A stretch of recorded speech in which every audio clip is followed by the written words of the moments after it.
বন্ধুরা সবাইকে আসসালামু আলাইকুম। অনেকেই প্রশ্ন করেন আমরা ষাঁড় গরুকে দানাদার খাবার কি খাওয়াই। তো আজকে চিন্তা করলাম যে আপনাদের সাথে শেয়ার করি আমরা দানাদারের সাথে কি কি মেশাই, কত পার্সেন্ট কতটুকু কি কি দেই। তো ভিডিওটি আশা করি মনোযোগ দিয়ে দেখবেন, উপকৃত হবেন আশা করি। যদি আমাদের দানাদার খাবারের সিস্টেম যদি আপনারা দানাদার খাবার তৈরি করেন, তাহলে ষাঁড়ের মাংস উৎপাদনের ক্ষেত্রে আপনাদের খরচ আশা করি অনেকটাই কমে আসবে। তো ভিডিওটি যদি ভালো লাগে একটা লাইক দিয়ে দিবেন, লাইক দিলে উৎসাহিত হই ভিডিও তৈরি করার জন্য। হ্যাঁ, তো চলুন ভিডিওটা শুরু করা যাক।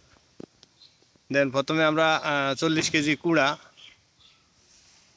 ডালতেছি। 40 কেজি কুড়া এটা পা দিয়া কুড়াটা মিশাই নিব।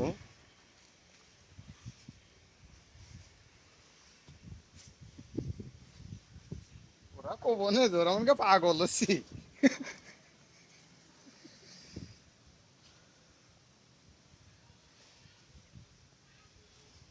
তো আমরা যারা খামারেই বা খামার করি, যদি খাবারের খরচটা অন্তত কমাইতে পারি সেক্ষেত্রে লাভবান। আর যদি খামারের খরচটা বেশি হয়ে যায় তখন আর ওই খামারের উন্নতি করা খুবই কষ্টসাধ্য। আর এখনকার দানাদার খাবার যেমন কুড়া, ভুসি, গমের ভুসি, মশারি, এগুলার যে পরিমাণ দাম, সেক্ষেত্রে অনেকেরই খামার টিকায় রাখা মুশকিল হইতেছে। তো আমরা এই পর্যায়ে 40 কেজি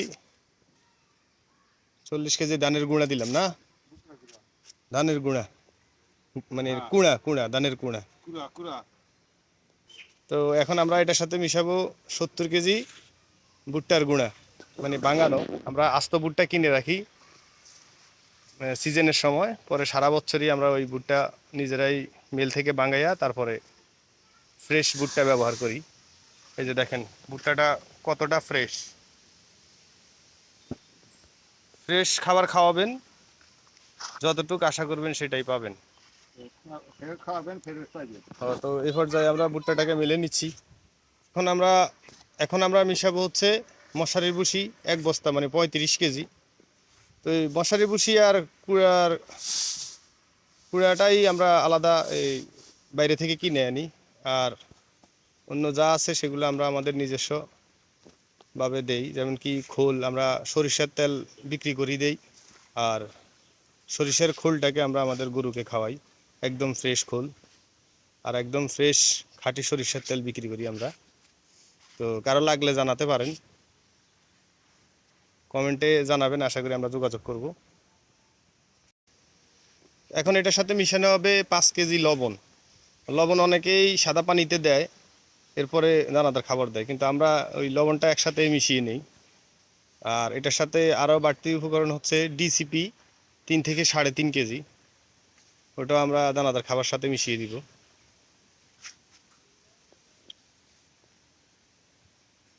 এখন 5 কেজি লবণ মিশানো হচ্ছে।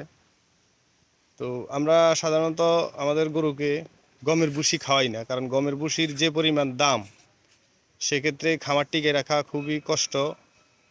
তো আমরা এখন গম কিনে নিছি, সারা বছর পরে গম ভাঙাইয়া ওই গম ভাঙানোটাই দানাদার খাবারের সাথে মিশিয়ে খাওয়াবো।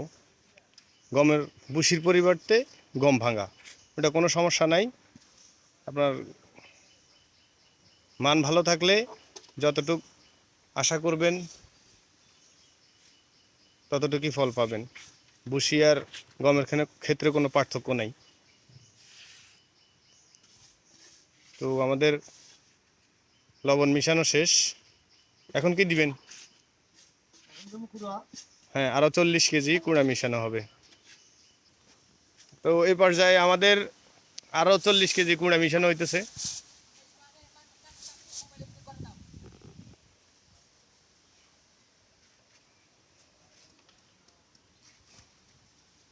40 কেজি, আরও 40 কেজি, মোট 80 কেজি কুড়া মিশানো হয়েছে। আর এটার সাথে আর কি দিব? গম ভাঙা 50 কেজি, গম ভাঙা আরও 50 কেজি গম ভাঙা মিশানো হবে। তো এই পর্যায়ে বাকি 50 কেজি গম ভাঙা মিশানো হইতেছে। তো আশা করি উপকরণটি আপনাদের মনে থাকবে। 80 কেজি কুড়া, 35 কেজি মশারির ভুসি, 70 কেজি ভুট্টা, আর হচ্ছে 50 কেজি গম ভাঙা, এর সাথে 5 কেজি লবণ, 3 থেকে 3.5 কেজি ডিসিপি। তো যদি ভিডিওটি ভালো লাগে অবশ্যই একটা লাইক দিয়ে দিবেন আর আপনার মতামত জানাবেন কমেন্ট বক্সে। আশা করি দেখা হবে নেক্সট ভিডিওতে। আল্লাহ হাফেজ, আসসালামু আলাইকুম।